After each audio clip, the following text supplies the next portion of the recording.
Samsung rumored to use the Exynos 2500 in its upcoming Galaxy Z Flip 7. Tipster reveals the SoC will share same 10-core cluster as Exynos 2400, news clips 950 GPU and more. The Galaxy S25 series exclusively ships with the Snapdragon 8 Elite, suggesting that Samsung continues to face troubles in bumping up the yields of its advanced node to mass-produce the Exynos 2500 in higher quantities.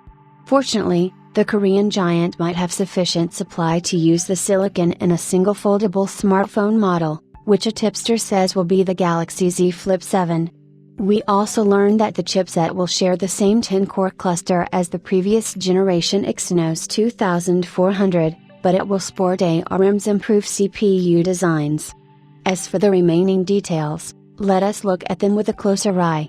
News clips 950 GPU to feature AMD's RDNA 3.5 architecture, with the Exynos 2500 featuring ARM's Cortex-X 925 as its fastest core. The Exynos 2500 launch was not mentioned by tipster Adjukan Lazarov, but he states that the SoC will be used in the Galaxy Z Flip 7.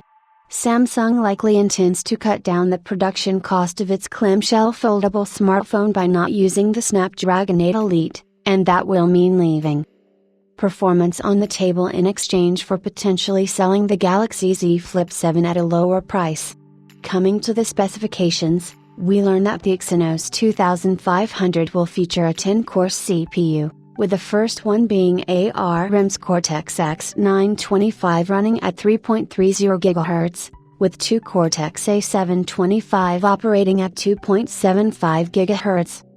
Next up, we have the 5-core Cortex-A725, with the remaining two belonging to Cortex-A520 and running at 1.80 GHz. The total L3 cache stands at 16 MB, and the Exynos 2500 provides support for 16-bit quad-channel LPDDR5X RAM at 9.6 Gbps. The Galaxy Z Flip 7 will also support UFS 4.0 storage. Coming to the GPU, the Exynos 2500 is said to be paired with this Clips 950 GPU, with Samsung once again partnering with AMD to leverage its Retina 3.5 architecture. The graphics processor is rumored to house 8 cores, with its clock speed listed as 1.30 GHz. The remaining specifications include an NPU with 56 TOPS, support for a 320MP camera, and decoding and encoding at 8K 60 fps and 8K 30 fps, respectively. On paper, the Exynos 2500 sounds impressive, but we feel it will trail behind the Snapdragon 8 Elite and Dimensity 9400. The tipster did not mention if the chipset will be mass-produced on Samsung's 3nm GAA technology, but we should learn about the elusive information in a couple of months, so stay tuned for more updates.